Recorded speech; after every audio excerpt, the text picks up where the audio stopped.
The crowd is unbelievably hyped here, and rightfully so. We're about to see Ninjas in Pajamas take on SK Gaming, and the pressure on these teams is immense. So let's head over to Joe and Jason, who'll be calling the game. Thanks a lot, Shocks. And our fifth game of the day, as we heard, Ninjas in Pajamas versus SK Gaming. And both these teams kind of really need this win. However, NIP are already qualified now for the playoffs, luckily for them. But the summer split, it could end right here for SK. Well, before we get into the actual game, I think it's about time we had a look at the standings and how they are right now. So, Lemon Dogs, we already know their story. They have come through, they've finished top. That's how that is. That's not going to change. So, Gambit, Evil Geniuses, Ninjas in Pajamas, and Fnatic are all safe now for the playoffs. Whatever happens here, they are all safe. The order could change depending on how things go there.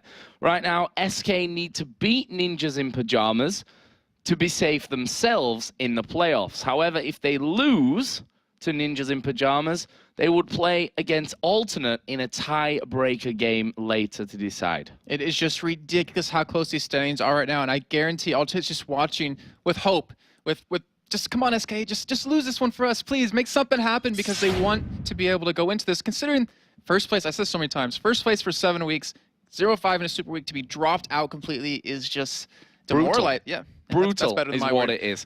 So let's take a look then at the two teams here, starting with Ninjas in Pajamas on the blue side. There, of course, Mimer in the top lane, Maluno in the jungle, Bjergsen, who's been brilliant today in the mid lane, Freeze the AD carry, and Deficio the support. Of course, on that red side for SK, we have Kevin in that top lane, Hercubot in the jungle, Ocelot mid lane, Candy Penna and Nif as AD carry and support. So, both Ninjas in Pajamas and SK Gaming have been looking forward to this match. Let's see what they had to say before the game. I knew even before the Super Week that SK were going to look really strong. They've been playing a lot against Lemon Dogs, and of course you learn playing against the best team in LCS. We know what they normally play in every role, so we kind of have them well tracked. I think all we have to do is to improve our L1. If we do it properly, we will just snowball the game from that. The fact we have them in like the second last game of the entire season is going to be a real nail-biter because for sure there's going to be a lot of things to play for. Everything will come down to just that game. It's going to be very insane. I'm going to look forward to the match. I want to play against the new SK. So, you guys at home have been voting all weekend long, so let's have a look what you think of this one. Now, 58% of the votes are for SK in this game, and I think it would be a lot more one-sided if Bjergsen didn't have that devastating game on Zed earlier on today.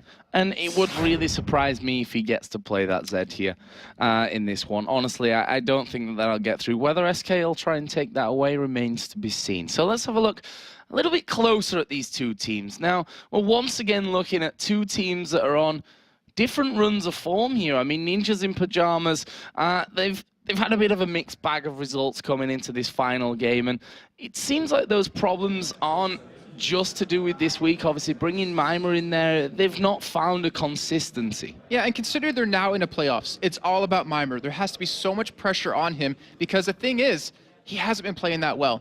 I mean, I hate to say it, but he hasn't. I mean, you look at the CS he's been getting out-farmed in mostly every single lane. But the thing is, that last game, that Yorick he did play, it was able to keep Bjergsen alive. It was able to pretty much just allow them to keep this team fighting going. And just, I mean, they have actually not that many days of practice to think about it because Gamescom is right around the corner.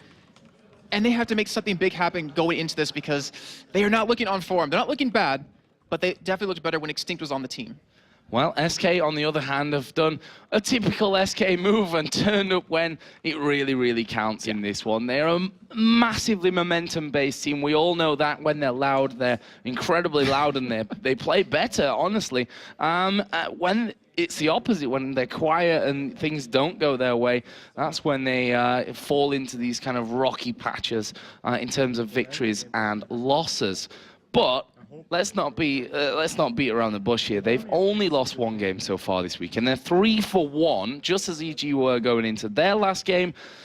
And just one loss is a solid week, whatever really happens here for SK, but they're fired up. Don't make any mistake about that. I like what Kreppel said to us after that game. He came up to us and said, just think, you have to go 4-1 to get into playoffs in a Super Week. That is just crazy. But SK, you know, they've finally shown their true colors in the Super Week. They're now 3-1, only losing out to Gambit, which Let's be honest, that was a very one-sided game just from the get-go.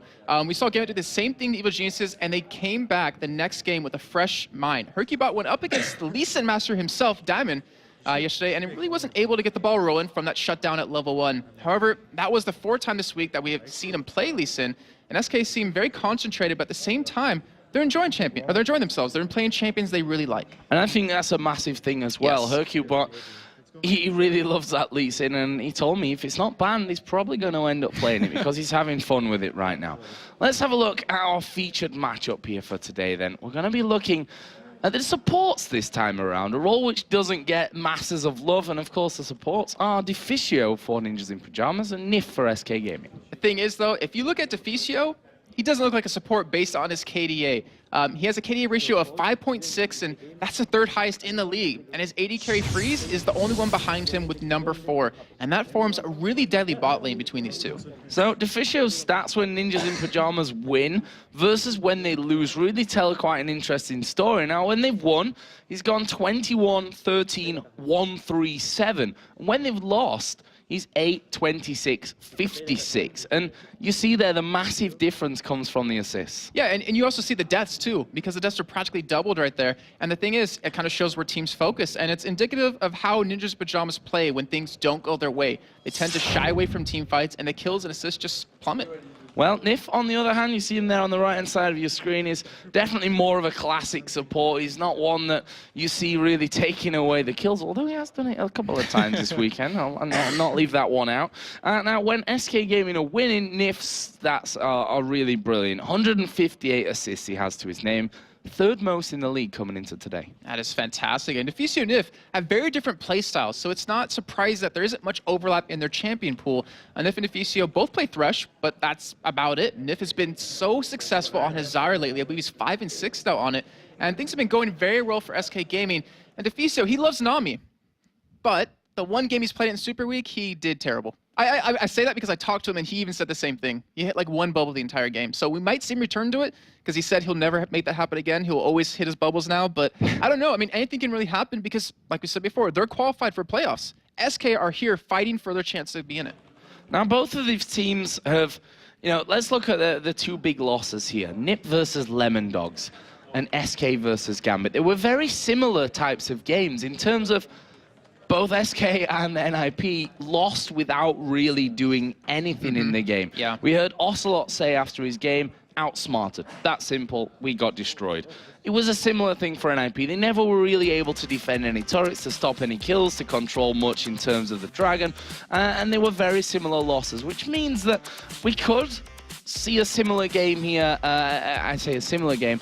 A similar mindset from both teams coming into this game in terms of plan. So let's have a look then through the bans. Lee Sin banned straight away. Sorry, Hercubot, not today. Vayne going to be banned against Candy Panda as well. However, that's been happening a lot, and he's been picking up other champions. Twitch and Ash come to mind from that one. So we'll see what happens here in this game. Jarvan the 4th taken away against Maluno, and also against Hercubot. That's one of his big junglers to go to as well. Surprising there. This is the Fizz taken out against Bjergsen, and then Elise removed against Kevin. This is not good for SK. They have to take away Shen right now. They have to take him away because every time NIP have had Shen on Mimer, or Mimer on Shen, whichever way it goes, Bjergsen's played a very heavy assassin, and he's always gone split pushing by himself. And with that, it was always a 2v3 because Mimer would come in just to save him, and the rest of NIP would push. They need to take away Shen. There's no way they can let that through. And they let Caitlyn. Actually, they banned Caitlyn instead against Freeze, who's been playing her quite a bit. And now the Shen gets locked in. So now Bjergsen, we're going to see him pick up an assassin, and SK, they have to be prepared for this, or this will be their downfall. Are SK going to pick Zed here? All right. Looks like it. Ocelot has played a lot of Zed, and maybe that's the thought of leaving this Shen open. Let him have the Shen, but take 2 champions that we feel are absolute comfort for us. That Zed is going to get locked in, and they're going to take the Thresh here for Nif as well. And the thing is, that Zed, it's not necessarily mid lane. We've seen Kevin play it before. But right now what I'm thinking is, Bjergsen, he's undefeated on Ahri. Will he go that again? Because, I mean, it's not an assassin. Well, I mean, you can play like an assassin if you build like a DFG. I'm trying to think if it does that well against Zed, because we've seen Bjergsen destroy Ocelot playing Zed versus, actually that was Peke, Zed versus Ahri. So I don't know, because he's got to go some sort of assassin. That's what he's been playing best. Like his Orianna support utility mid laners, crap. They're just terrible for him. I'm just going to say it bluntly, it really has been, and I really hope we do see some sort of assassin come out of him, because that's what's been working well for NIP, and why would you fix or change something that doesn't need to be fixed? That's very true. We've said that time and time again here. And NIP right now, you can see there's a lot of discussion going on. They're hovering over the Twitch, which means they could do that. Very much surprise of the submarine with the Shen coming in with last stand, and all of a sudden you got 2 champions on top of your head, and that is not going to happen. They switch very, very last second here to Zyra. So you, my friend, were totally wrong in terms of the head-to-head when we talked about Nif being the Zyra man and, you know, Thresh and Army over for Deficio. Rolls a little bit reverse this time around, and look at Candy Pan. He's like, yes, they didn't take the Twitch. I am going to lock that in instantly. I want to play the Twitch this time around with that Vayne out there. Watch us see a Nami locked in.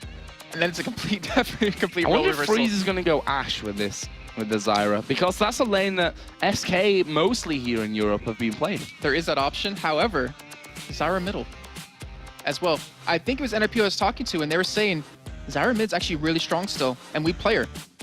Yeah. And against a Zed, I mean... the funny thing is, it was Cowtard, let's not forget, who always brought that Zyra mid in there. It's not going to be. It's not going to be. Twisted Fate is open this time around here for Ninjas in Pajamas, which all instantly makes them a very dangerous team with a Shen and a Twisted Fate. That is a lot of global presence from this one. Are we going to see Draven coming in? Now, Draven obviously had his changes. Freeze did play a lot of Draven before then, but we've not really seen him coming through after the bleed from that passive was taken down. Yeah, so he was 3 for 3 with Draven before that patch. He's played it once since, lost that game. Okay, good. He just changed away from the Draven because... Wow, they changed completely, so... Oh, so Diana, so we are going to see a heavy assassin of Bjergsen here, and that is, that's going to be dangerous, because if Ocelot gets in range of Bjergsen middle, like the melee duel they're going to have, is going to be very terrifying for Ocelot here, but this is going to be a crazy game. This really is. I'm just looking at it, and I'm kind of worried for SK, because now we're seeing Hercubot on Vi. I don't even think we've seen him on Vi, the split, so he must have been practicing it quite a bit. And then SK, they're all AD. We're going to be seeing here as well, when it comes to team fights, absolute chaos. Yeah, have fun with that one, Joe. Look at those comps. I'm just going to say they've all gone into the middle of a fight. Who comes out? Nobody knows. Because you've got Malphiters going there. You've got Vi, you've got Zed. On the other side, you've got Shen, you've got Zac, you've got Diana. Like, they're all diving straight into each other from this one. This could turn out to be a real highlight game. I think SK is running that Vi for a certain reason, to counter Bjergsen. Because I'll also tell you that Hercubot, being my best French friend in the world, takes a lot for me to say that as an Englishman. Upset now. Yeah, okay. That his go-to champion that he's been practicing after Lee Sin is Vi. Okay. He has played a lot of Vi coming into Super Week. So he said, if Lee Sin gets banned, I'm going out to Vi next of all. So we're going to see that this time around from him. And it's a smart pick too, because the thing is, with him and Ocelot roaming around to stop Bjergsen, use the Vi ultimate, follow up with the Zed ultimate, that person's going to die. So it kind of counters Bjergsen's split push kind of style, but still, you have that Shen global. Mimer's done so well on it. He hasn't been defeated yet. He's actually 2 for 2 on it right now. And then Maluno on Zac, he's 3 for 3. So we're looking at some very strong statistics right now for NIP and SK. The pressure, oh man. The pressure that's on their shoulders right now, if they lose, they are not in. They have to play against alternate for a potential to get in as 6th place. Not gonna lie, Jason, I'm really nervous at this point. Not to be casting in front of all you lovely people out there at home, but for both of these teams, because as you said, the pressure is on right now, and this game means pretty much everything coming in. I mean, the fact is that if SK win, we already know who's through. We already know who's not going through, maybe even more importantly. An SK win here means that alternate and Meet Your Makers are in 7th and 8th place. Doesn't matter what happens in the last game. And the thing is, NIP, yeah, they're qualified. But this game, if they win this and Gambit win, they go to 3rd place. Which honestly, it might be a good or bad thing depending on the result of the SK alternate match, which would have to happen in a tiebreaker because they would be playing the 6th place team. All crazy, crazy stuff here, guys, that's for sure. As we get into game, Ninjas in Pajamas versus SK Gaming. Let's talk here about level 1, because SK are actually setting up in the bottom bush with all 5 men. They want to catch someone out right here, and it looks like if they let us hook on Freeze, he's screwed. So close to that one. Are they going to go through? They know that they are there. They saw the hook coming through. Maluno is now waiting up in that top brush, but he's pretty much alone. Shen, right now, is not there with the team. He is headed down. There's a ward on the bottom side from NIF. They've all passed through this ward here.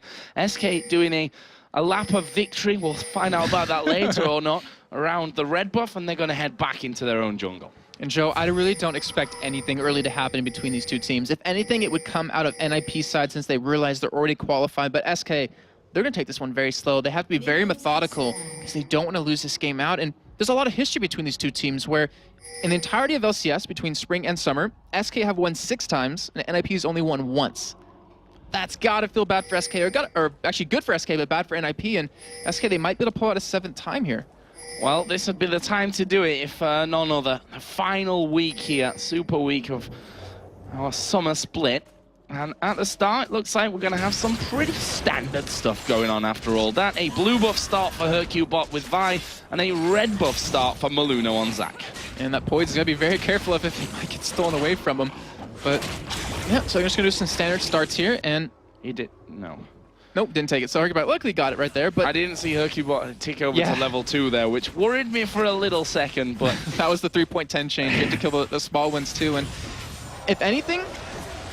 And I'm sorry if you guys are going to annoyed with this, but the Dragon Control, particularly between these two teams, where SK, they've done 2 4-minute Dragons against NIP when on average they do it in about 7 minutes. And they also have 11 Dragons to 3 against NIP. That's it. That's a big statistical advantage to now, but... And considering that NIP have the worst amount of Dragons taken over the summer split, like they are 8th place in that, that's going to be a big thing for them because that's what's won them games. Being able to control that Dragon's been able to really get them rolling. Here comes a hook, and straight down the middle of the 2 there. Freeze, who is a danger man here for SK, that's for sure, because he's done so well. He's moved into this NIP team as the AD carry, replacing the test from earlier on in the season, has really grown into that role as well. He's been critically acclaimed from the likes of Edward as possibly the best AD carry in Europe. We'll have to see about that. It's hard to really put a value on that at this point, but either way, it's going to be a danger to them. But a standard start, as I said, duo lanes down the bottom, the 1v1 of Shen Malphite in the top, and it's Bjergsen on Diana versus Ocelot Zed in middle. And I want to go back to Freeze real quick, just in terms of composition with the Ezreal versus a Vi Zed. So he's going to go for the Iceborne Gauntlets eventually, which helps him kite really well because SK have a phenomenal team of diving into him with just those 2 champions. So he has to be very careful, he needs to be protected very well. And luckily for him, he does have a Diana to pull them back. He does have a Shen to ult him. He does have a Zac to knock them up. And not to mention the Stranglethorns coming out of Deficio. So it's all going to be about SK. Can they kill Bjergsen and get to Freeze?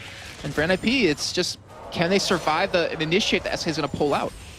Well, something tells me that we may be in for a bit of a slower start to this game. Pressure massively high between these two teams. SK know that with a victory here, they'll join Ninjas in Pajamas and be qualified for the playoffs. As Ocelot there putting down some damage onto Bjergsen.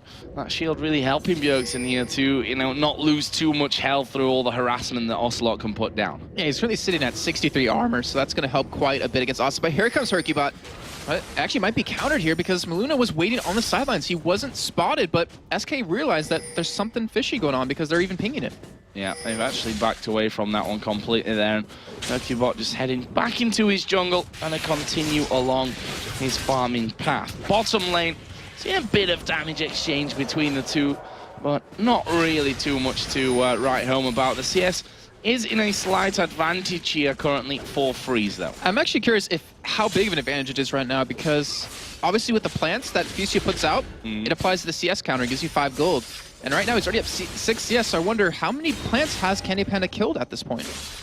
Well, I'll have to see about that and how it translates through later. Hercubot actually around the top area there, but realizing I think that he can't really get too much done. And Kevin going to be forced to farm underneath the turret. But here comes Maluno. Stood on a pink ward. He's not getting anything from this. I'm trying to bait this jump out here. Maluno actually decides he's not going to elastic slingshot in there. No action at bottom for now. And that's great, just ward control. Well, here comes Vi again in the middle lane. Bjergsen, he'll be able to escape without even being hit yet.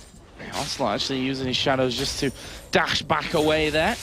taking a decent chunk of damage, and wondering if at level 6 there's a possibility of an all-in here from Ocelot. Flash Ignite is what he's actually started with. Needs to be a little bit wary. Maluno coming up expecting that level 6 to be ticking over. He's actually going to dive straight in towards Ocelot here. Are they going to be able to catch on to him? He's level 6 here now, Bjergsen. There is the Ignite going down, and the first blood will come in there. It's Bjergsen that picks it up. So you were right, Joe, but for the wrong team. Yeah. But yeah, we even saw Maluno. He went in a little bit early because Bjergsen just hit 6 right when he went in. And as you can see, a 30 KDA on Zach with Maluno. And that just shows how well he plays him. And we were approaching that point where wards were going to start running out unless the junglers were going to refresh him. And you knew something was going to happen somewhere.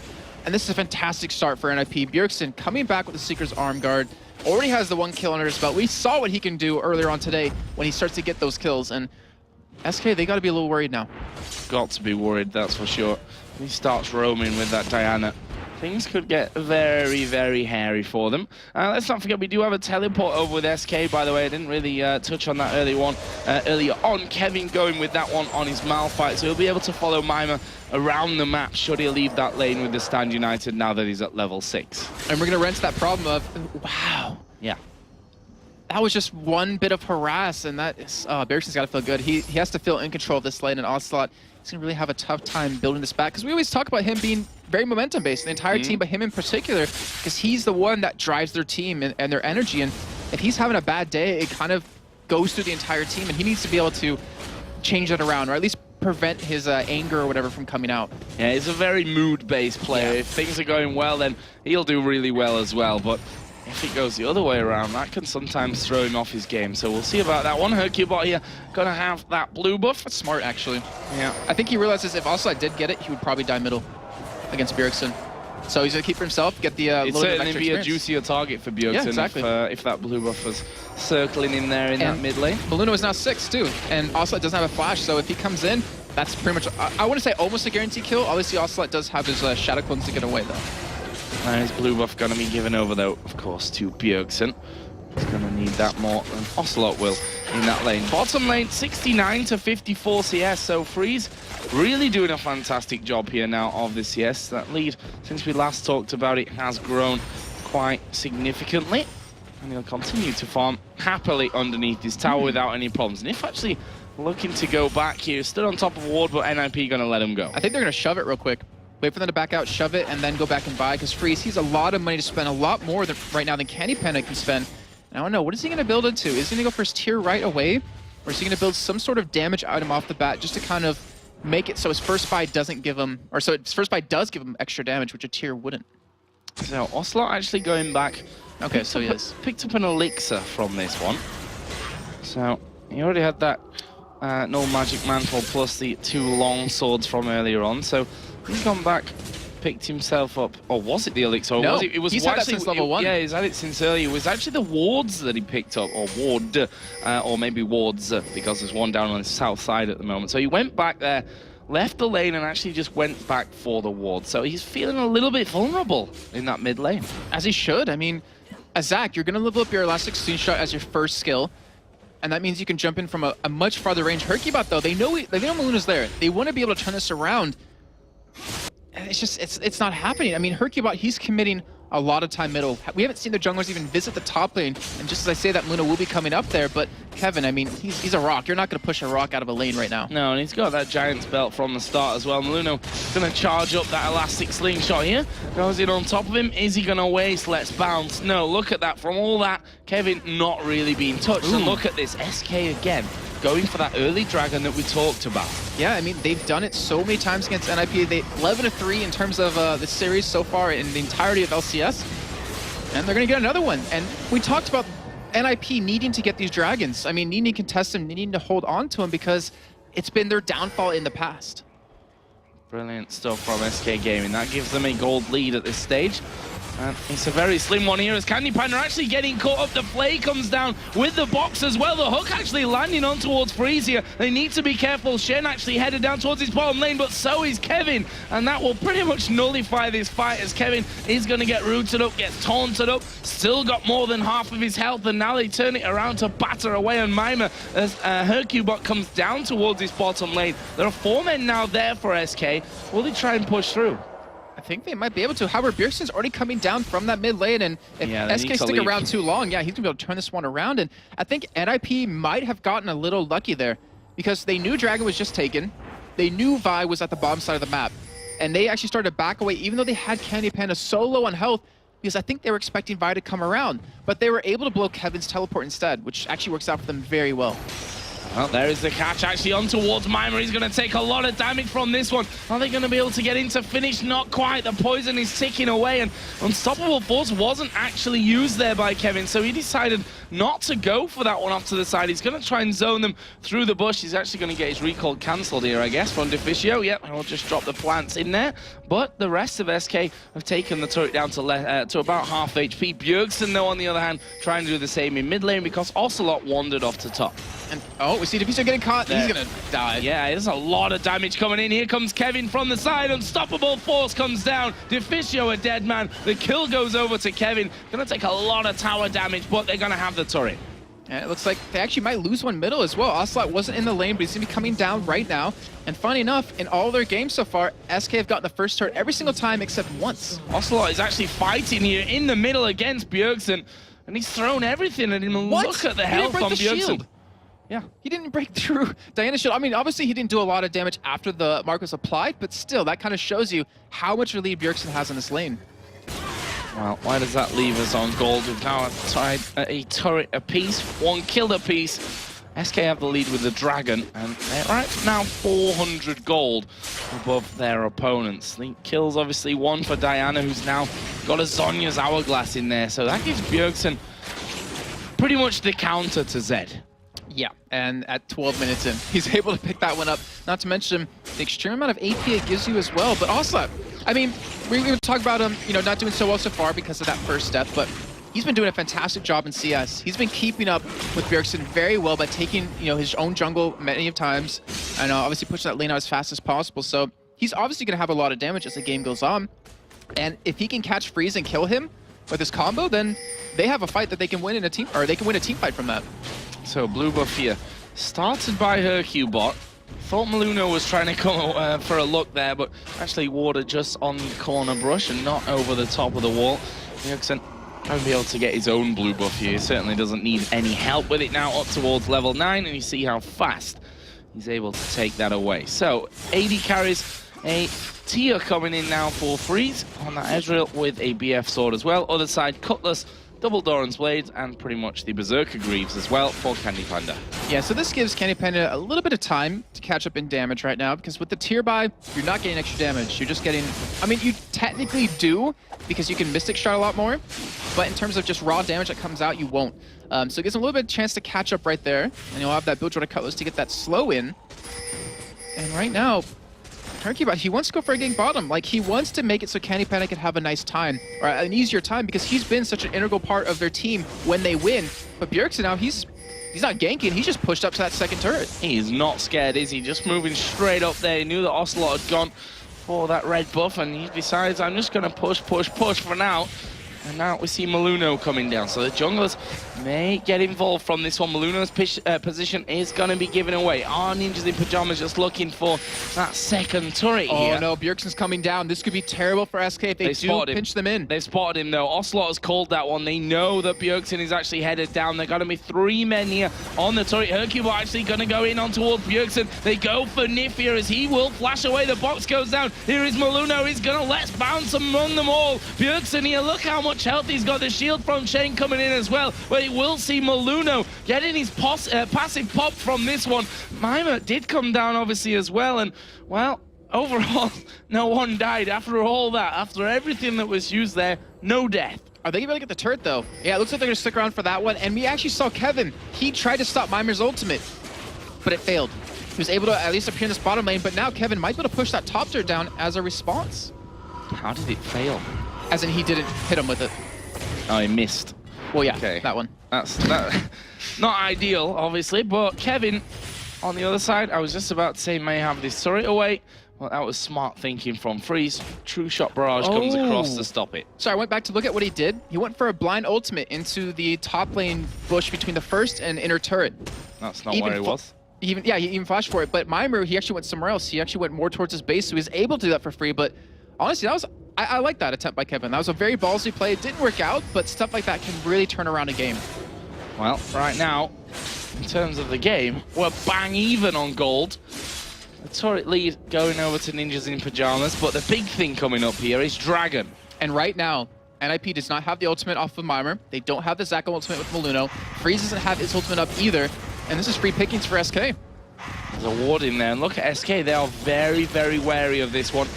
Fisio gonna throw the plants in there. Bjergsen and Mimer actually going for turrets right now, but this Dragon is gonna go over to SK, but they have lost that top turret.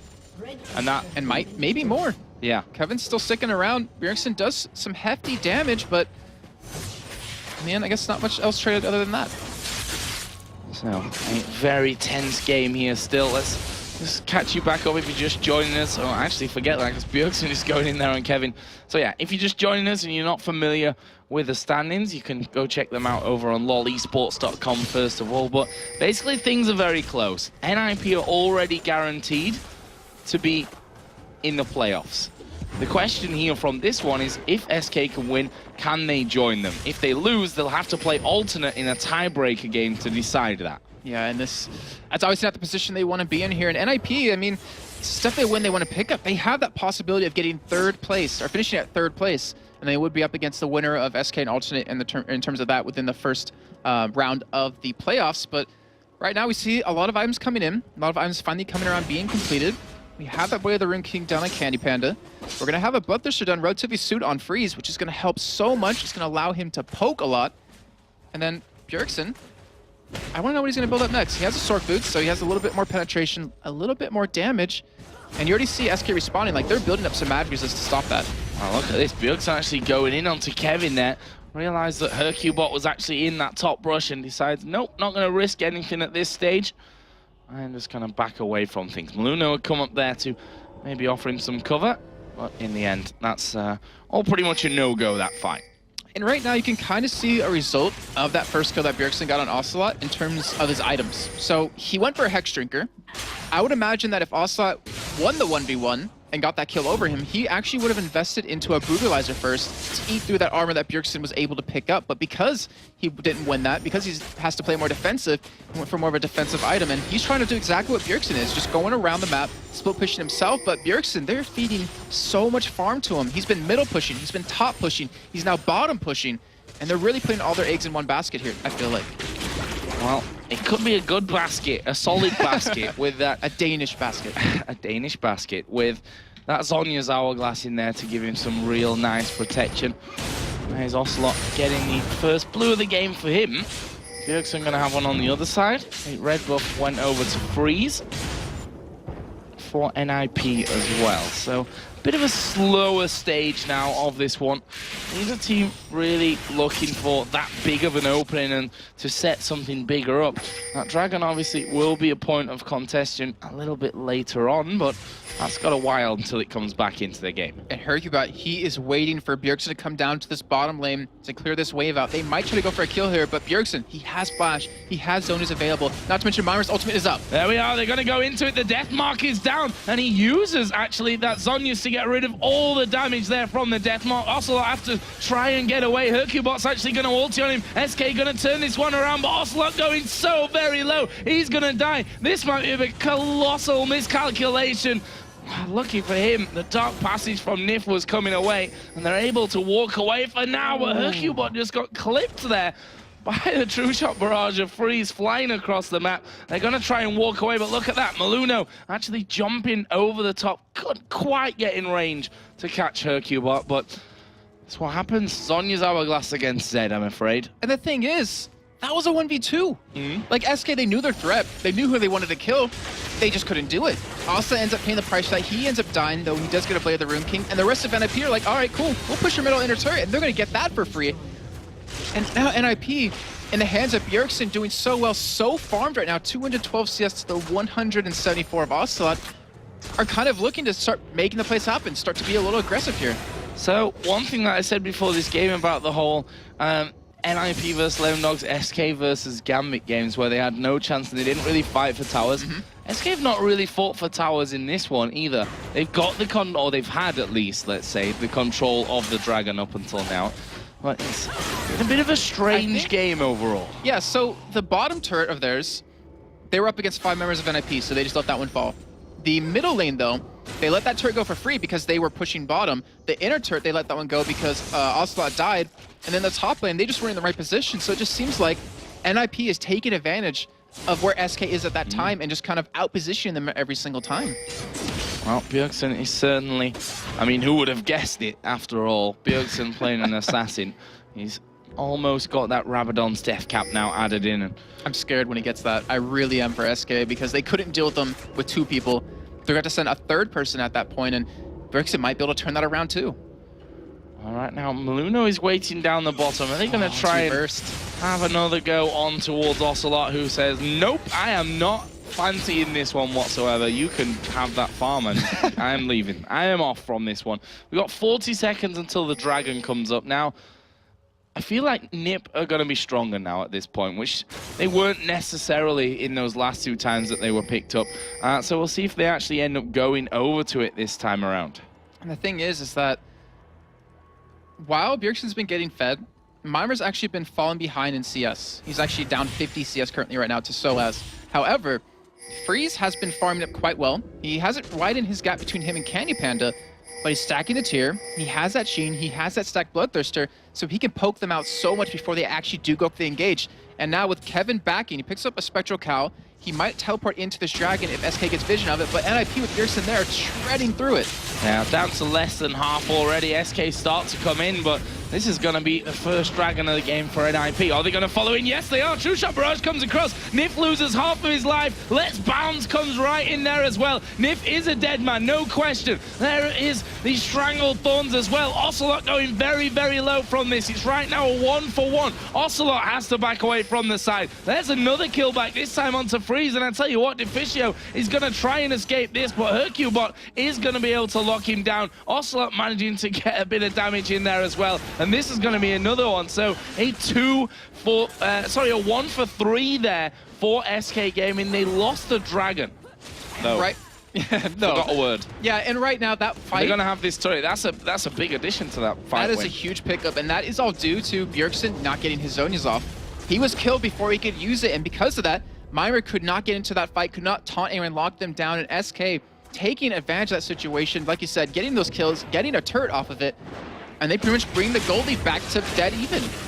Fantastic job by SK. And look at this, they're putting pressure now onto that bottom inner turret. They're not going to be able to take it. There's 3 men coming down there from NIP, and they decide probably wisely as well to start to back away. So, one thing that's we're not seeing too much of at this stage is deeper warding. Now both teams have got that outer turret down in the mid lane. That's where we usually see a few wards going down towards the enemy jungle, but at this stage, you know, both and granted, both supports actually have oracles on as well, so whatever was there will have been cleared out by now. But the fact is, if you look at some of the other teams, they have really put a lot more wards down on the other side. I mean, SK are trying it there on the top side, you can see. I think there's a couple of reasons for that. So, as you can tell, like, the waves have been shoved into one lane, then someone goes and clears it, pushes it back out to the other side of the map. So it's not, like, clear that one team can push onto the other side of the map and stay there and stick in that area.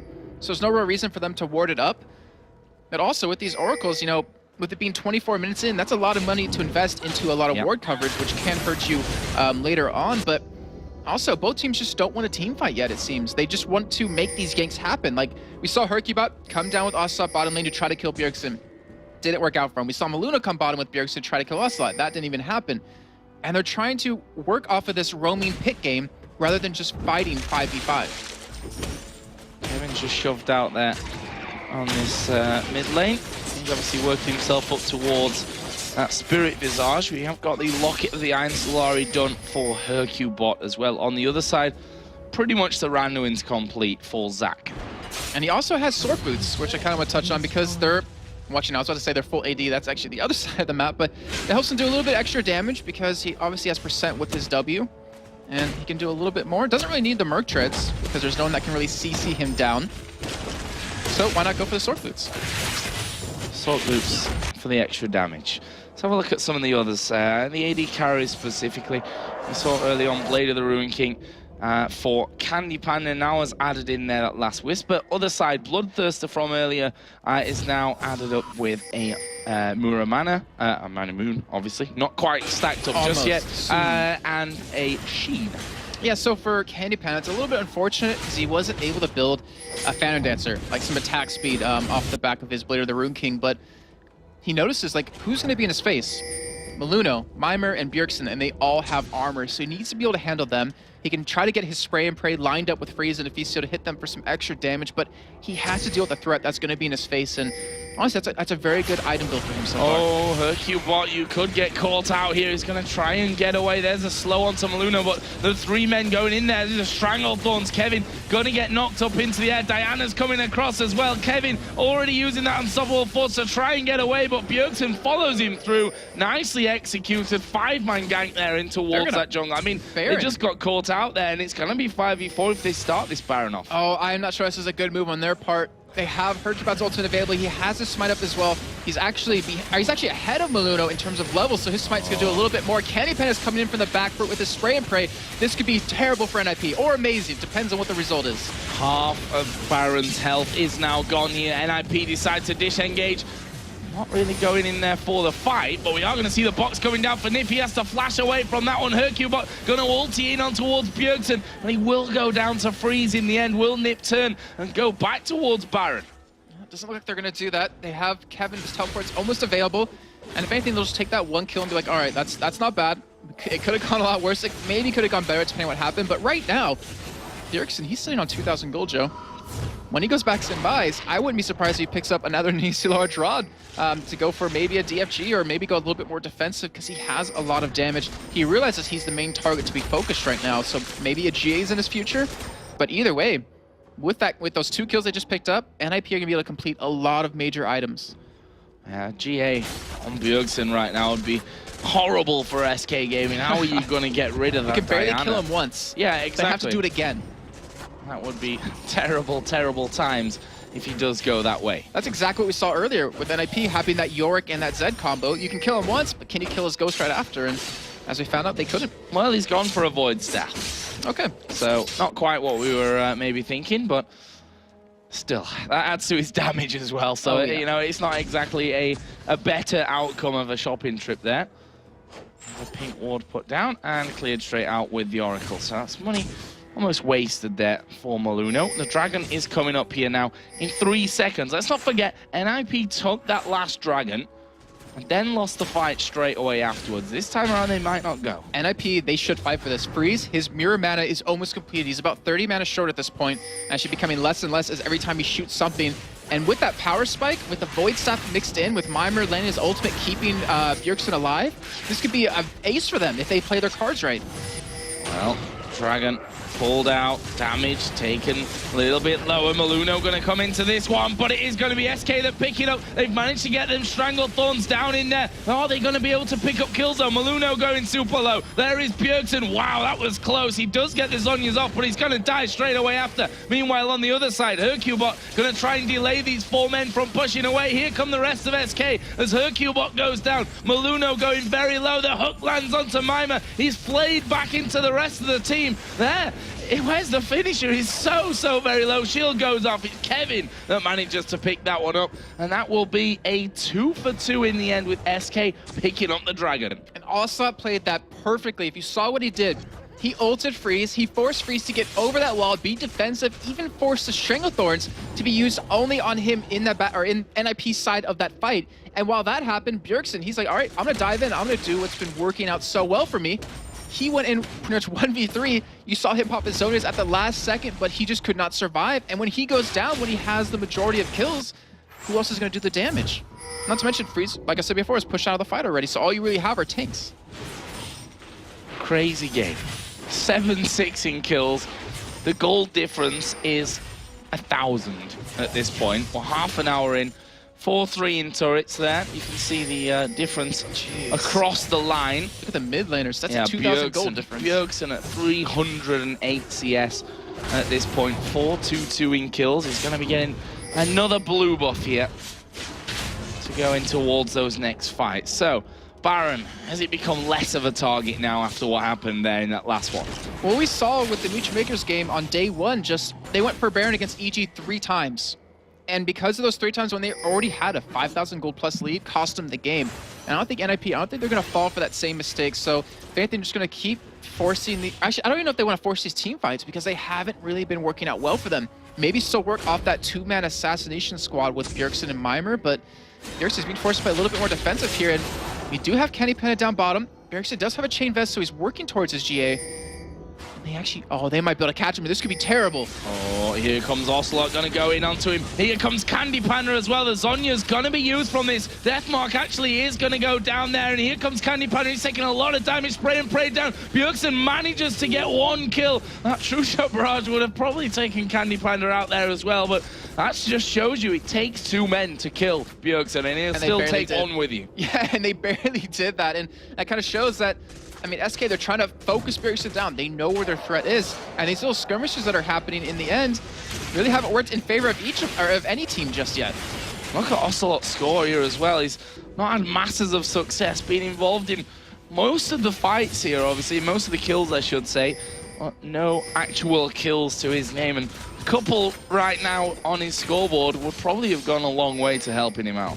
And on the flip side of that, look at the rest of his team. Where Kevin, 4-1-1, he's very tanky, even building that Abyssal Scepter and Candy Panda. We haven't talked about him much from this game since the very beginning when he was behind in CS, but he's 2-0-5. And we've seen games where Candy Panda, if he gets a good start, if he gets on a roll with this kind of score, he becomes such a strong man for SK to depend on. They may just have to depend on him as well as things go down. Still, that 1,000 gold pretty much lead is there for SK Gaming.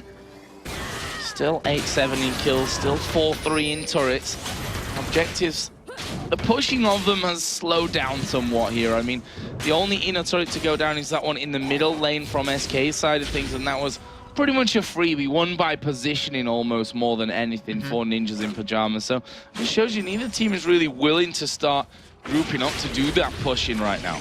Yeah, and with NIP, I don't know, I think NIP now will finally start. Actually, oh, he's actually going for a Frozen Heart. Looks like Bjergsen is instead of a GA. But with having the Iceborne Gauntlets done now for freeze, their poke, their disengage, their kiting potential is a lot higher now. And if NIP, I mean, if they just poke away, if they let freeze do the damage, then Bjergsen dives in to be the assassin, like they could walk over SK. But you've seen SK with their engages that they've been pulling off. They've been beating NIP in these team fights. And if anything, they should be the ones forcing these fights right now. Slot is trying to do a bit of split pushing, but he knows Bjergsen is the man that's there to head him off, and he doesn't want to fight him. And look at the wards they've invested into that bot lane. Yeah. 2 pinks, 1 green right now, just to make sure that they aren't spotted coming to gank him. And that is a lot of money invested in. And NIP, they're like, all right, well, we'll leave that bottom lane alone. We're looking more towards Dragon, and SK, they have a fantastic team to, or not Dragon, sorry, Baron. SK is a fantastic team to stop them from doing it too. NIP just clearing out a little bit there on that top side by Baron. Making sure that that actually is not going to get ninja'd away from them. Bjergsen, he's just as scared. The thing is, if he walks around like this, unless it's like 3 men, I don't think SK are going to even trouble him. You see Nif, he's running away as fast as possible. Obviously Nif is going to run, but I think even if you've got like Kevin and Ocelot there, they might think twice even about challenging him for that. So he's got a bit of freedom when it comes to that. We've now got 2 Randuin's Omens added in for Ninjas in Pajamas. Yeah, they're trying to slow that enemy team of SK when they do dive into the back line.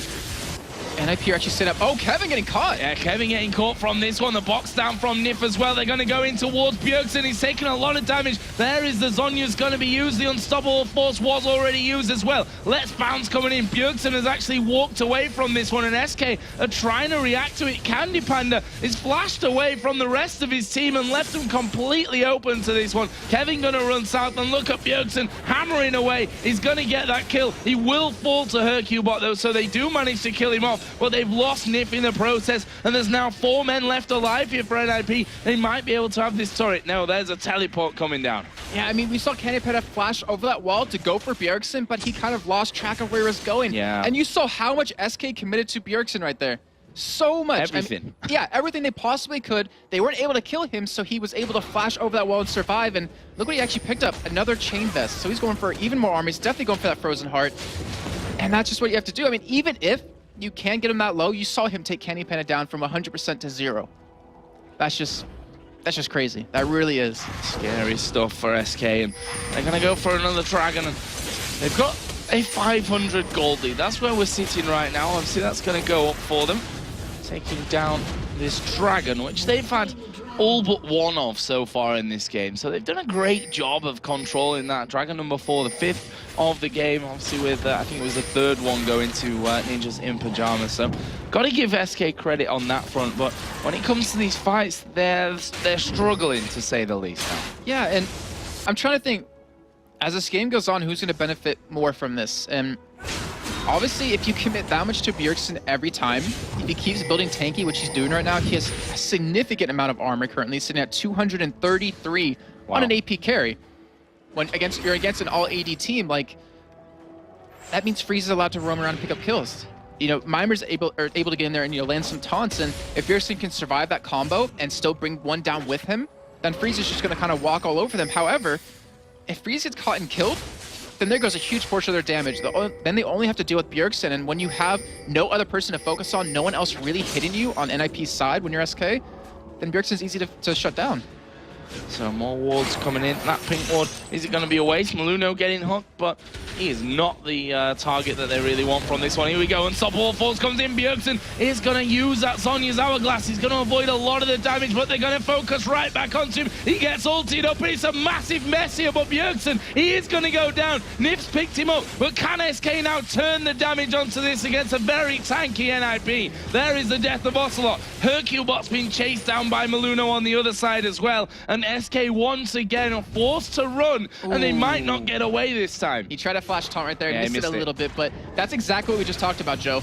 You use everything on Bjergsen, you focus him down, then Freeze is sitting there attacking you. He has a Mirror Mount, he has a Bloodthirster, he has cooldown boots, and he has the Iceborne Gauntlets. He does a lot of damage, as you just saw into Kevin. And they can't do that. Like, they need to blow everything to kill Bjergsen, which is a really bad sign. However, that fight was still very close. I mean, Bjergsen was able to just somehow stay alive. I don't really even know. And it's still so very tense, this game. I'm it's still no one's game yet. Kind of shaking my legs the whole time here, because this is so, I want to say close, but team fights are saying otherwise at this point. The last 3 that we've really seen have resulted in Bjergsen either not dying and SK being too low to follow through, or Bjergsen actually dying, but the rest of his team on pretty much full HP and able to do the damage there. So not looking good at this stage for SK. We've seen a Guardian Angel picked up by Ocelot. That Abyssal Scepter is now in there as well for Kevin, as a two-shot barrage comes across and it steals away the red buff. Very nice. Cheeky Actually, no, it Freeze. didn't. It didn't. Candy Panda did get that last second. I was just taking a look at his buff duration. Well, that's that then. It's a lot cooler. Let's just imagine you took it, even though he doesn't have the red buff around him anymore. Yeah. But just... but that GA, I'm trying to think, who's Bjergsen going for in these fights? And the way I'm seeing it right now is, you do see a potential... Actually, NIP, they're going to go for this engage. They're going to go for this engage, and Niffa's got no chance to survive. He goes down to Maluno. Candy Panda now coming in from the backside. Bjergsen is again the focus, and again will pop his Sonya's Hourglass as Kevin will fall. But Candy Panda is still doing the damage. Can they actually get through? Ocelot gets his GA pop. They're battling with Mima right at the front, and Ocelot's going to come right back on into him here. This is another kill coming down for Candy Panda, and SK, having Candy Panda alive that entire time, have took a 3 for 3 there, and they're not done just yet. Candy Panda is still chasing. Maluno actually doing a great job to really dodge that slow coming out. That could have been the death of him. But Candy Panda backs away. Is Deficio going to get away as well? Yes, he will. Not bad from SK, and that was when they got caught. And look at this, they've turned. They're going to go for Baron. 2-man Baron started. They don't have home guard boots on anyone that's alive right now, though. Actually, Maluno just picked up home guard boots, so he's going to try to get there in time, but I'm not sure if he's going to make it. Deficio, he can harass him. Remember, we saw him once on Lulu at this very same situation. He actually picked up 1 or 2 kills. I believe that was against Evil Geniuses. And right now, look how low SK are. They can't do this. They can't do this. Deficio coming across the side now. They either have to keep really focused on it and do it as quickly as they can, or back away, and they are going to back away. They're going for Deficio, but here comes Maluno flying in from the side. They need to pick a target. There is Kevin now, thanks to that teleport that he's just used to actually get involved. True Shot Barrage comes across, doesn't get enough damage to get a kill, but they've stopped SK doing Baron. Second Baron attempt thwarted in the game so far. And all they wasted from that was just 2 flashes, which on these 2 champions, the Zyra and the Zac, it's not a big deal. And no, this is not a smart move by NIP. They should not go for this Baron because of the home guard boots, because Kevin is still there. He has his ultimate available. They have ward coverage right now. This could be terrible for NIP. This could be the turning point for SK that they've been waiting for this game. NIP, rightly so, he peeling away from the Baron. They've got a taunt down. Nif once again taking a lot of damage. The box going to go in. There is Hercubot as well as a Stranglethorns. Knock the entire team up. Here comes Candy Panda from the side. There is a great pull in from Bjergsen. He's going to have to pop the Zhonya's. Is he going to die straight away after? No, he's started to back away. And currently we have a 2-for-1. It's going to be 2-for-2 because of Maluno there. His passive killed off. Candy Panda now stealthing up as well. Are they going to try and chase back around? Are they going to turn and go back towards Baron? So many questions still to be answered here with this fight. They're going to steal a blue buff. That's the only thing we know for sure. Can they go for Baron? Are they willing? No, they're not willing to go for that after that, which smart move by them considering what happened the last time they went for it. But Candy Panda, he just pretty much full picked up a GA from that. Like before that, I didn't even notice how that fight began, and that pretty much eliminates Bjergsen's ability to just shoot or to knock him down right away. And that means Ocelot, Candy Panda, they're not going to really be touched too much. Obviously they're going to be attacked, but Bjergsen's assassination potential has just plummeted. And you've noticed it in those last fights as well, that it's not been as impactful. The fact that they have focused a lot towards Bjergsen has not really caused the problems that it did earlier on for SK Gaming in this one. And SK still have a gold lead in this one. We should add into that. And one thing that actually, I think it was Scar over in North America used to build on Diana quite a bit, Nashor's Tooth, because her passive does a lot of damage. But right now, you have a Malphite who slows your attack speed, which he's been landing every single time on Bjergsen. So that extra damage he gets from every 3rd strike just doesn't really matter too much. And he's dependent on that QW and that ultimate to really kill someone. And just like you said before, we haven't seen it anymore in these fights. Do they want another dragon? SK Gaming would be dragon number 5 of the game, and they can do it well. Candy Panda can do this one all alone. And Tommy Gun of the Rat. Sound. I actually hate it, but that's just bad experiences with Twitches popping up and go into the destroying game, you with the Tommy Gun. Go into the game, change that sound file to Jax hitting a turret. But then you might like it too much, then you might die more often. That's a good sound as well. So here we go then, stealth up from Candy Panda. Can they catch anyone from this? He was headed north. Entire SK team headed north to Visio. Oh, the hook didn't quite land onto him. That was so very close. A split second earlier and that might have been something. SK here are going to try and force position and go down middle and take the inner turret. And that's actually a very smart move on their part, because if NIP comes in, they're going to be in a huge choke point. But luckily they do have Freeze up. He's actually back at that turret. He has great wave clear with those Iceborne gauntlets, not to mention he has a Last Whisper now. And you can just see the tension in this game. Like, you can see it on SK's face, you can see it on NIP's face, and also in the way they're just playing this game. No one wants to commit to any major team fight because they realize 43 minutes in, if you die, it's about 60 seconds. You're going to be dead for a while, and that means the other team can push so many objectives against you.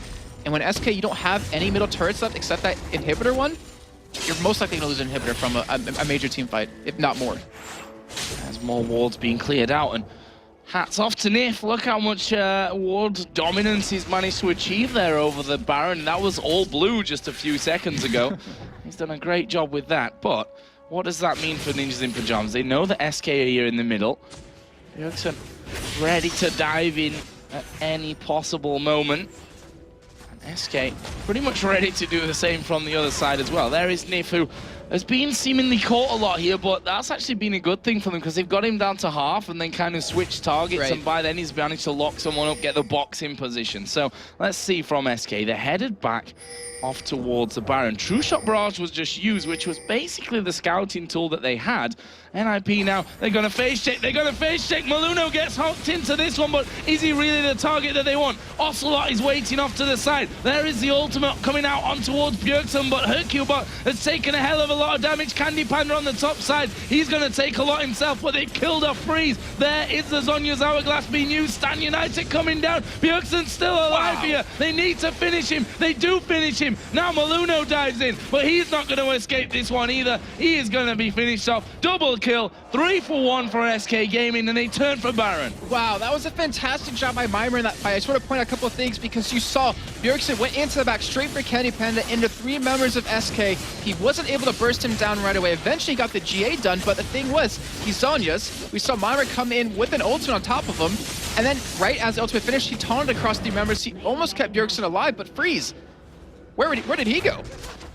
He was popped. Ocelot got him. Exactly. Ocelot was probably the man of that fight for SK Gaming. Exactly. He stayed on the top side, didn't get involved in the fight, went straight over to Freeze. Took him out of the fight first of all and then took him down completely. Now SK are looking for the inhibitor turret here on this top lane. They're getting one step closer to winning this one and then securing that position in the playoffs. Can they do it here? Inhibitor is going to go down. Rest of NIP not spawning here for 10 seconds pretty much, but SK are of course going to play this one safe and back away. Yeah, and they're going to just take their time. I mean, there's no point in throwing the advantage that they have currently right now. And it is a big one. I mean, they're up 7,000 gold. They have that inhibitor down finally. That means they can push the bottom lane because the top one's down. And look how much money Candy Panda is sitting on. 3,500. That is not bad to spend. Not anymore. He's just bought a Banshee's Veil straight up, which is all good. Extra bit of protection as a Black Cleaver for Ocelot Z, Locket of the Iron Solari for Nif, and along with more oracles for that vision control that he did so well of before that. Pretty much forced that phase check from NIP there. And let's talk about how these fights are developing, because I believe there's going to be a little bit low in the game right now. So originally, SK would throw everything they had at Bjergsen. Like also even ultimate, they'd throw everything possible, every ultimate. And Bjergsen would die, but then they didn't have an answer for Freeze. Right now, Ocelot's so strong with his GA up now that he can 1v1 Freeze. And when that happens, that means SK has an answer for Bjergsen and Freeze at the same time. And that means there goes all their damage. All you really have is Mimer, Maluno, and Deficio left, and they really don't have much damage to their names. So SK, they've held on long enough to the point where they're the stronger team now. I mean, Bjergsen, he had a strong hold on the game earlier on, but that slipped through his hands. You know, SK, they're looking to finish this game. They're looking to secure their spot. Bjergsen does have a GA now, though. That Guardian Angel picked up by him.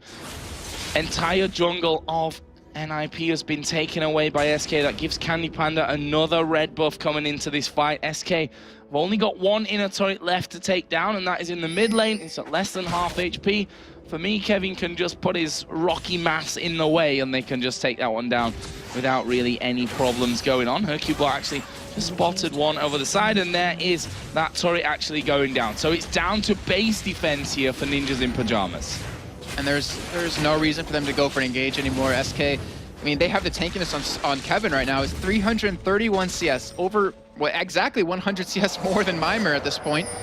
And he has so much armor, he has so much resist, and he's such a strong person to interrupt the entire team of NIP currently.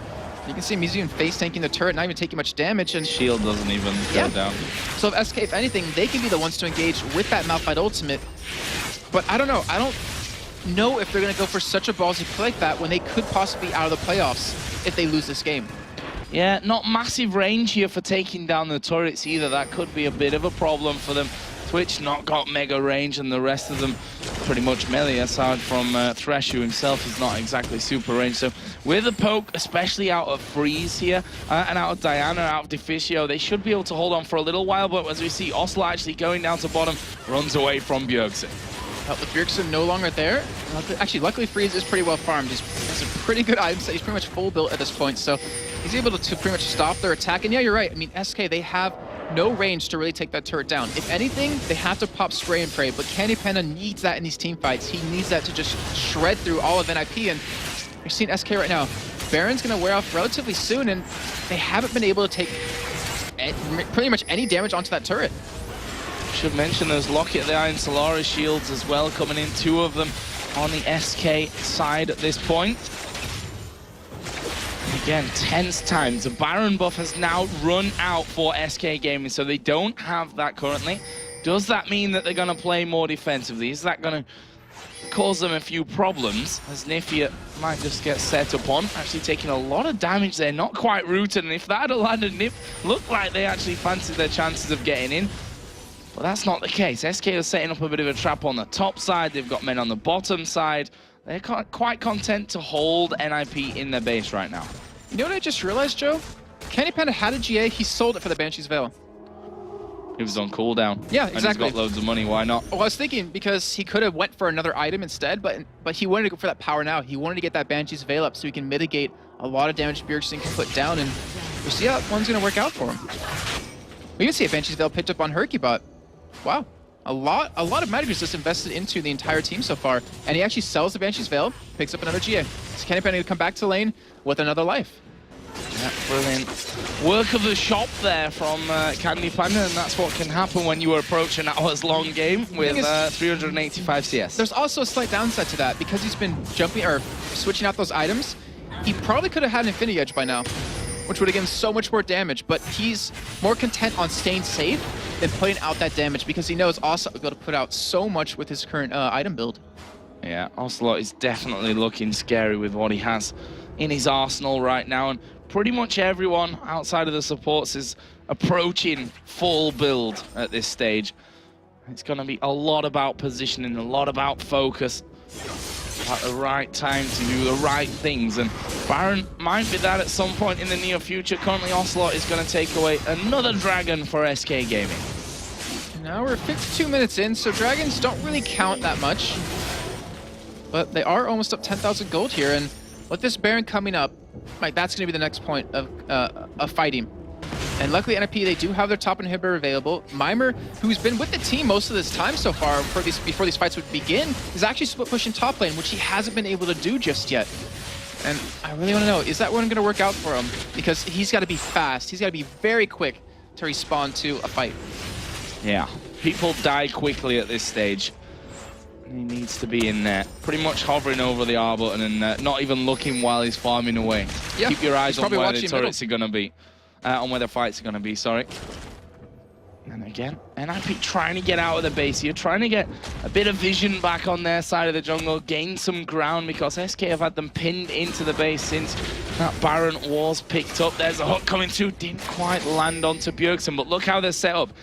A classic pincer there with Ocelot on the bottom side of the map. He himself needs to be careful not to get caught out, but look at this. He's managed to get in there behind him. I think SK might go for the fight here from this one. Kevin starts to run in. There is the hook landing on towards Maluno. Where is Ocelot going to go here? Surely wants to go for Freeze. Bjergsen going to pop an early Zhonya's, and there is Ocelot going towards Freeze. Done a lot of damage to him. Half HP. Unstoppable Force went on to Freeze as well, but Candy Panda himself is being melted. Bjergsen is still alive. They've not dealt quickly enough here with Bjergsen. Finally, his Guardian Angel will be popped. Freeze is still alive though. Ocelot's going to go very low. His Guardian Angel now gets popped, and Bjergsen is finally dealt with. Freeze will lose his Guardian Angel. Can they lock them up before Freeze goes down a second time? He's trying to get away, but he won't get away. Kevin on a killing spree. There's a brilliant taunt out from Mimer, but Maluno is low. Mimer is low. Herkybot is still there as Ocelot finally goes down to Maluno this time around, and Mimer is trying his best to get away there as well. That was the Shirelius pop by Deficio to help out, but there's Assault and Battery, and still alive. Mimer somehow is still alive from this. He's still alive. He is still alive, and he's going to walk back to base. Kevin really wants it, but he's flashed in there. Why did he go for that one at this stage of the game? Turrets are going to come in. He's going to get shut down. I don't understand that move from him. That's a 70-second spawn time that he wouldn't have had if he didn't flash in for that one. And now they're going for Nifu. He's going to try his best to play everyone back, but red buff Deficio. Honestly, yeah, how do you get away from a red buff Zyra who's going to get the range on you constantly? You're not going to. There's the answer. He's going to go down, and that will be another kill for NIP. A 4 for 2 in the end. I'm trying to see if Kevin had his ultimate available during that entire fight. He used it on Freeze. Oh, he did use it on Freeze. Okay, so it just came up at the end of it. So I was wondering because it was currently available, but what the hell happened in that fight? That was ridiculous. I mean, you saw Bjergsen, with the addition of that GA, you saw how tanky he was sitting on 3 members of SK. You saw Freeze sit in the back, he waited for Ocelot to initiate onto him, and he was able to get away from most of the damage, able to bring him low where he got his GA popped eventually. And Bjergsen, he went straight for Candy Panda, got his GA popped over that wall, and it was just madness. And NIP coming out the victor of that fight. They're gonna come out with a Baron on top of this, and this is prime position for NIP to be in because they're gonna have everyone up for this Baron. Well, Baron is gonna be picked up. SK can't do diddly squat about that one. this is the point though, is that right now, no one has GA. And when no one had GA earlier on, SK won the fights. Also was able to one-shot Freeze right away, take him out of the game completely. So Freeze, I think he should sell his GA, pick up a QSS, because that cleanses the Zed debuff, and that's what's killing him. If he gets rid of that mark, he will be finding these fights. But Kevin going in. Unstoppable force going straight in on the Assault and Battery as well. Freeze pretty much dead right away after that as a True Shot Barrage comes around as well. Candy Panda going to be focused though. He's died to Bjergsen. Stranglethorn's knocked 2 up, but here comes Ocelot on towards Freeze. Stan United is on him there. Is he going to be able to get the kill? No, and Ocelot's going to die as well. This could be it here for Ninjas in Pajamas. There are only 3 men left. Nif tries to flay them backwards, but he gets grasping rooted down, and that will be another one. Hercubot's right in the middle. He's trying to take down Freeze, but it's a losing battle. He's fighting. He will die to that. Kevin is limping away, injured towards base. That was a fail elastic slingshot from Maluno, kind of just flopped up and down like a fish out of water. But it doesn't matter because Ninjas in Pajamas have done enough to take the game here against SK Gaming, which means things are not set in stone down at the bottom of the table. SK are gonna have to fight against Alternate. It's not quite over just yet. Kevin's putting up a big fight by the end with Unstoppable Force coming in, but the ace will go down and Ninjas in Pajamas are gonna take the game. Brilliant. What a just fantastic game played by both teams. I don't take away from either of them. NIP coming out big with that last fight, that flash out of Kevin.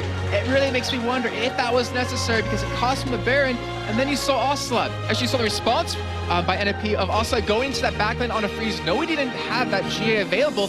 Everyone on NIP turned right away. Get Ocelot off of Freeze. They popped the Shen ult to keep him alive, and from that, he was able to survive, able to kill Ocelot, and when that threat's gone, they were able to take the game. And I feel bad because I talked right before that fight that when GAs weren't up, SK would tend to win the fights. But NIP coming out big, coming through. Incredible stuff, and you could see there, SK Gaming not quite knowing what's happened, and they know one thing though is for sure, they're going to have to play more games today. They're gonna have to play Alternate, a team which led the season from week 1 right all the way up to week 7. They're gonna play a playoff game to decide if they go to the playoffs at Gamescom next week or whether they're gonna watch it from home. Just think, SK versus Alternate. The ex-jungler from SK RNA now an Alternate against his former team. You couldn't write better storylines than we're seeing here today. However, on the flip side of this whole thing, if Fnatic does win, so we're gonna have a 2-way tie at bottom, and we're gonna have a 4-way tie at the top of the table. Let me try and make some sense of what you just said there, Jason, because it didn't make you do it any better than to I me. do. Didn't make any to me. Final game of the day is going to be Fnatic versus Gambit. You're I'm with following. you so far. We're following. If Gambit win that game, we'll have 1 game extra, which would be the SK versus Alternate 6th, 7th place tie breaker game.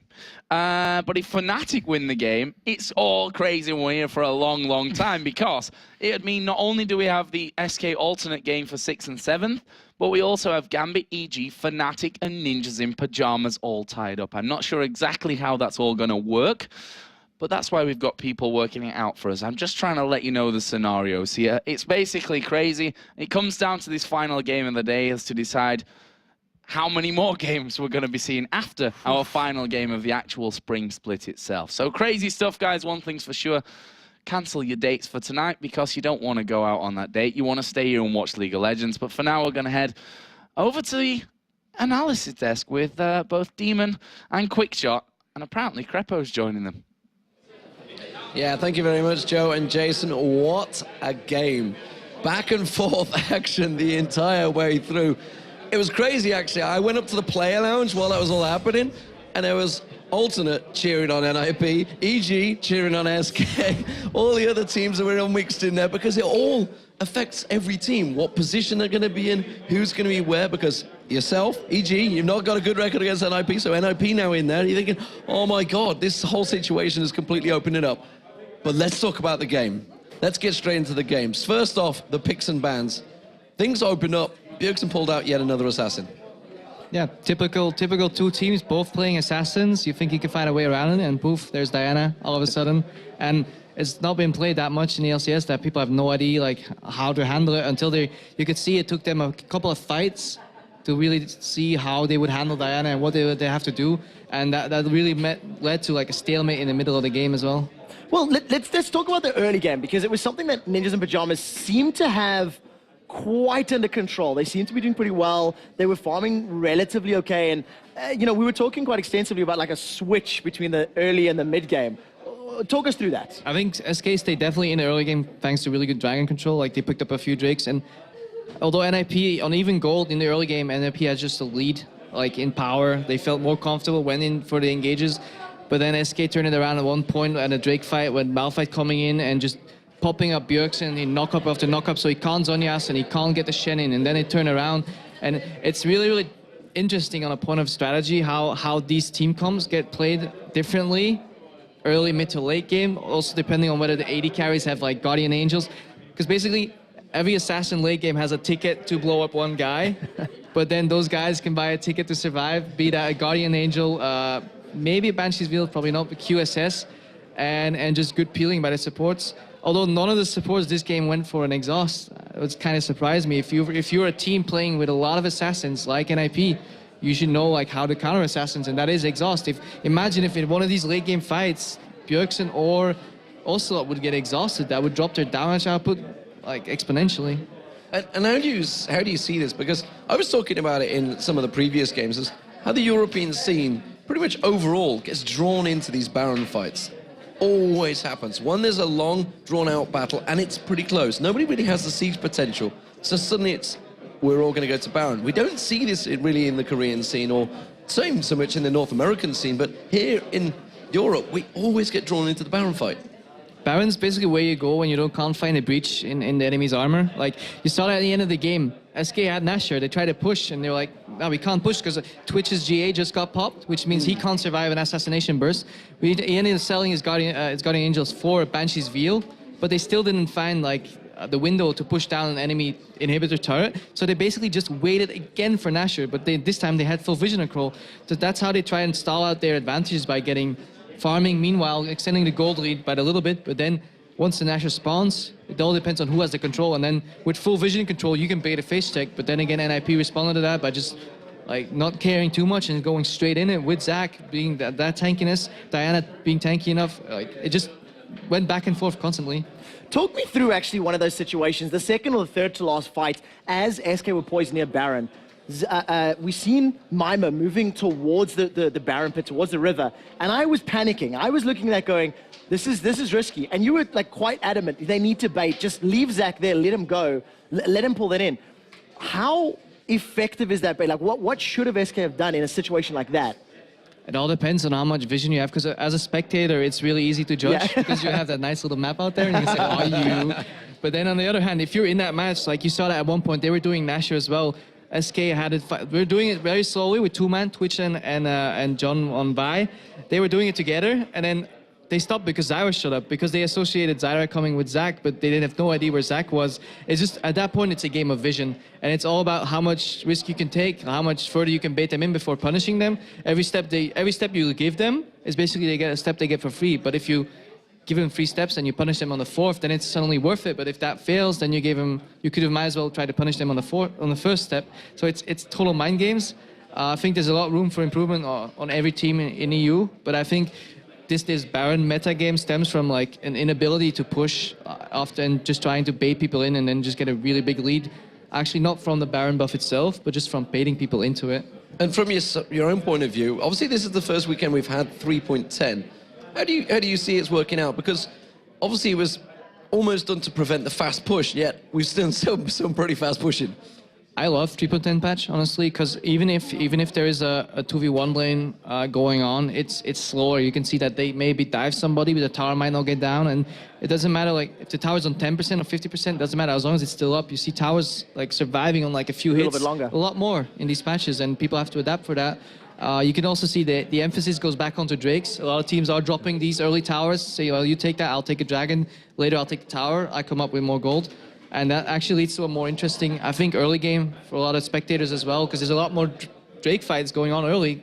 At the start, it's the smart people figuring out, hey, let's do Drake. Then it's everybody else figuring, hey, they're doing Drake. We don't want them to do that. Let's all go there. And you basically get like a mini Baron meta again around the Drake pit. Well, a fantastic match overall. How do you see it now? You guys have the luxury of watching this. Gambit versus Fnatic coming up. And I might add, SK versus Alternate will now be coming up because there's a tiebreak situation for 6th place. Basically, at the start of this week, there was a doom scenario in which, like, whatever match you're not playing, you didn't want to happen, and it all happened one by one by one. These matches came up in the worst possible outcome.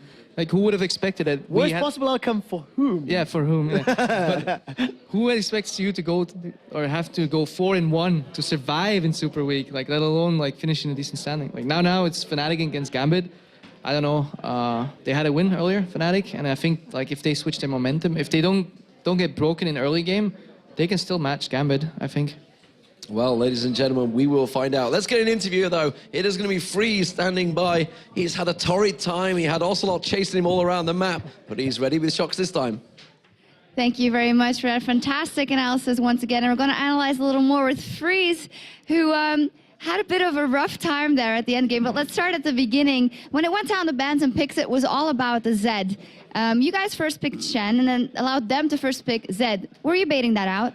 Yeah, there was like kind of mind games about it because every team wants Zed nowadays, especially SK and us. We scrimmed against them before and they played it a lot. So we knew that they want to pick it.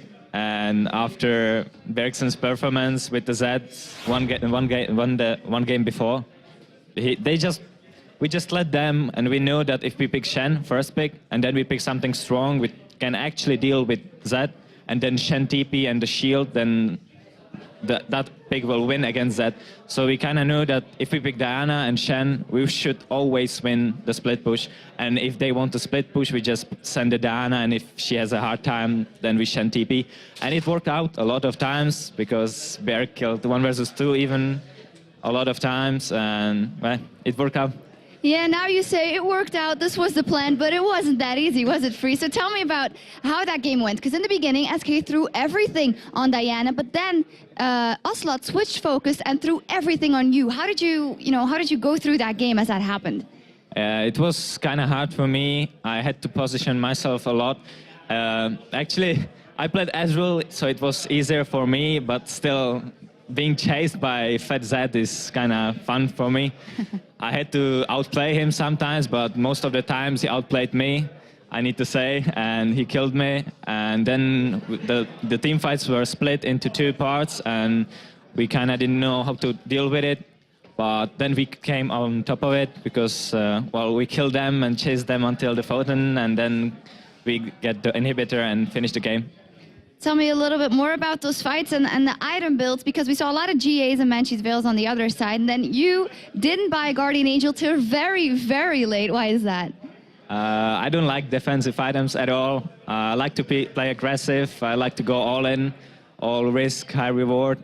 So I actually built a lot of damage items before my first defensive item. And then it was like, team had just said, you have to buy GA. I was like, no, I don't want to.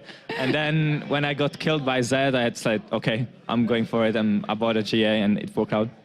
So tell me then about those last moments of the game, because you guys are already qualified for Gamescom, but when you're that deep into a game, you just think, oh, we want to just go higher in those standings. So how much stress was there involved in those last moments? And eventually, well, tell me how you won it.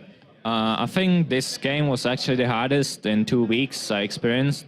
We went full in it. We tried hard a lot. We just focused all in to win, because if we win, we knew if we win and then Fnatic wins against Gambit, there's like a possibility to be the second.